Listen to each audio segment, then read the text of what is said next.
What's up, guys, and welcome to the Tim Sports Talk. And today we are talking about Trevon Moehrig. That's how they say it, at least in the commentating booth. Trevon Moehrig from TCU, the free safety. Okay, got to temper my excitement a little bit because I found him. Not that I found Trayvon. Everybody knows Trayvon. But this is our pick at number 19. This is our pick. Oh my, all right. So I went through and watched 3 games against the top-ranked opponents this last season. He went against Oklahoma, where they have Rattler. They went against Sam Ehlinger in Texas, and he went against Purdy in Iowa State. So 3 pretty good quarterback prospects. And when I tell you he shined on tape, oh my goodness, this guy is a stud at free safety. Stud. He is easily the best safety in this draft, hands down, no question about it. And honestly, I don't know when's the last time we have a safety like this. Okay, I'm telling you, this guy is so good. All right, let's take a look at this. All right, Trevon Moehrig. So he's 6'2", 202 pounds. He had a pro day recently. He ran a 4.5 40, 33-inch vertical, 4.19 short shuttle. So none of these numbers flash. Okay, but he apparently was having back spasms and flared up this past week, which is something Washington's going to have to take very careful look at. You got to go look at Trayvon Moehrig, his injury, see if it's going to be something lingering for the continuous future. If there's going to be a problem, I understand. Okay, but I don't think so. All right, this guy, so good. All right, so some people have him going as late as early second round. Some people have late first round. Nobody has him going above pick number 19, so he should definitely be available, and I hope somebody doesn't get a hold of this, because I know Daniel Jeremiah had him as the 16th best player in this draft. I would put him even higher. I don't like Christian Darrisaw. I don't like Jeremiah Nwosu. I went and watched those guys, and I was not impressed after I saw that they may have us mocked to him. I don't like first-round receivers anyway, so Rashad Bateman, Kadarius Toney, please no, none of them. If this guy is on the board, we have to go get him. All right, let's start getting into some of why I love this dude. This guy is amazing in coverage. He played a ton of man-to-man in TCU. They put him all the time in the slot receivers, on the tight ends, doesn't matter.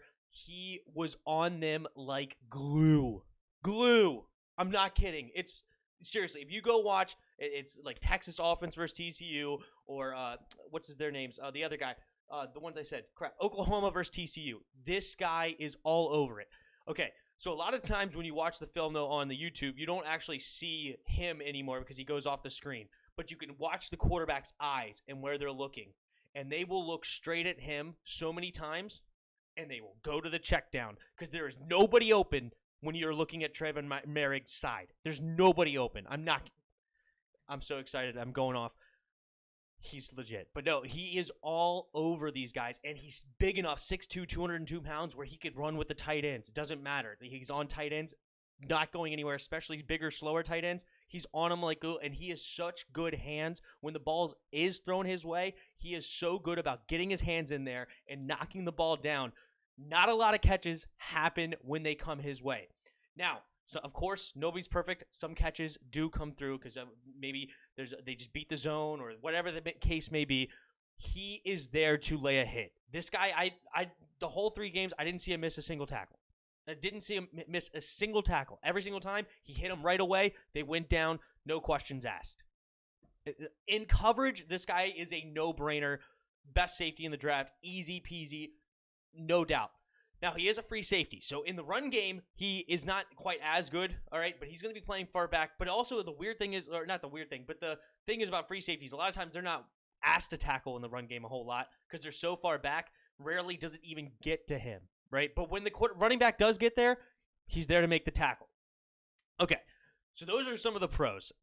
One of the negatives I've seen is he is extremely aggressive, right, which is not a bad thing.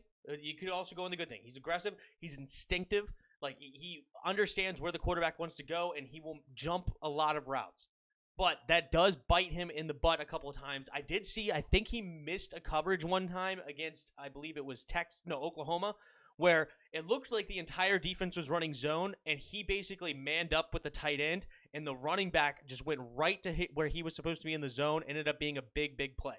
So it's not like nobody's perfect, okay? I understand that. So he does have a tendency. I feel like he wants to play man all the time, where he may get locked into a player a little bit too often, I wouldn't even say it's too often, but sometimes he does that, and he needs to work on that. That's something that he's going to have to work on the next level. Of course, he's a college prospect. He's always going to have to work on something, but that's it. Not that's all, but that's what he will have to work on, is that zone coverage where he doesn't get zoned in on a dude because he's trying to read the quarterback's eyes and try to jump some routes. But because he jumps some routes, he will definitely be there sometimes to get some interceptions. You can see here he has 4 interceptions the 2 years ago and 2 interceptions last year. 9 pass deflections and 11 pass deflections.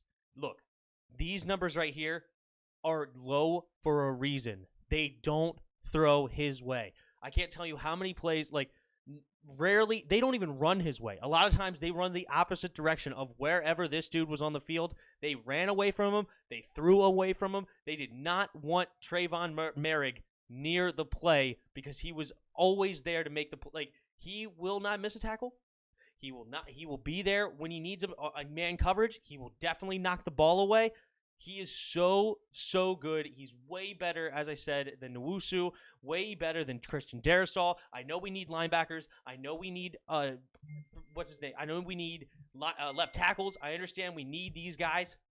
We can get them later, I promise. There's Jabril Cox potentially in the 2nd round, Dylan Moses in the 3rd, Monty Rice in the 3rd, Cameron McCone maybe in the 4th. There's some linebackers later in the draft I really like, and this draft is so deep at left tackle. There's probably people at left tackle there in the 2nd round. I love Walker Little. That's probably in the 3rd round. Carmen Jackson could be in the 3rd round. There's definitely late left tackles that are still talented enough that the drop-off is not as big in this year's draft. There's 15 left tackles that could be off the board in the first 2 rounds that all have extreme talent. So we should be able to get somebody there at 51. We can get a linebacker later. We could get a quarterback later. Doesn't matter.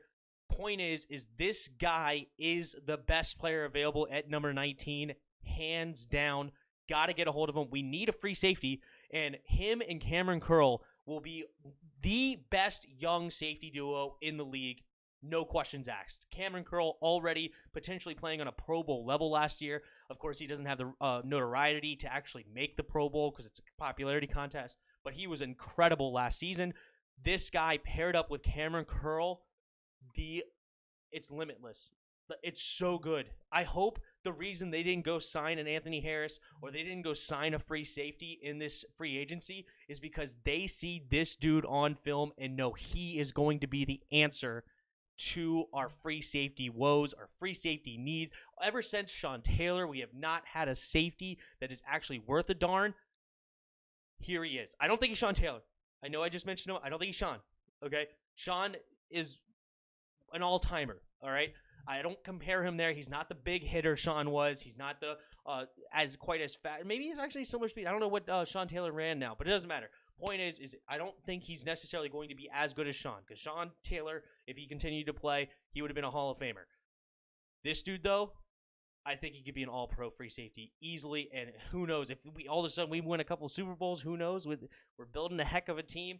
He could be on that list of a Hall of Fame career because of what he could do on the field. Anyway, all right, I know that was long-winded. I was super excited. Thank you guys for watching to the end.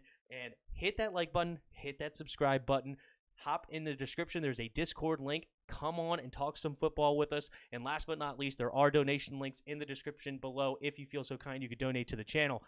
But yeah, Trayvon Moehrig, gotta take him. I'd be so upset if he's available and we don't get him unless we're going for a quarterback. But I think they're all going to be gone early and often.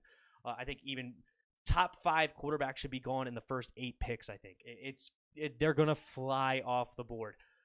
Trayvon Moehrig, come on, get me there at 19. And until next time, see ya!